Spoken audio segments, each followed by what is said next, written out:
Tere, sõber! Kas tead, miks säästmine on nii oluline? Üks lihtne vastus, see annab sulle rahalise turvatunde ja aitab täita su suurimad unistused. Mõtle sellele kui rahalisele padjale, mis kaitseb sind, kui elu tuleb ette ettenägematute kuludega. Ja tead, mida veel? Säästmisega saab koguda raha suuremateks eesmärkideks, nagu kodu ostmine või hariduse tasumine. Aga kuidas siis õigesti säästa? Siin on üks lihtne 50-30-20 reegel. 50% sinu tuludest minevad põhikuludeks, nagu elamiskulud ja toit.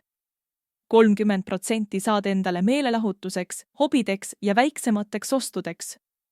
Ja 20% säästa ja investeeri. See osa läheb su rahalise vundamendi tugevdamiseks. Kuidas see kõik sulle kasu toob?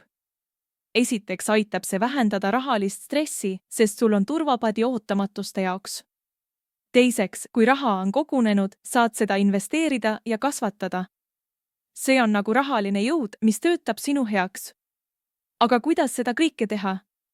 Seadke eesmärgid. Näiteks, ma tahan suvel minna puhkusele või tahan uue arvuti osta. Kui sul on selge eesmärk, siis on lihtsam säästa. Ja kui plaanid koos edusammudega, on lihtsam ka distsipliini hoida. Nii et hakka täna säästma ja tulevik saab olema palju kindlam.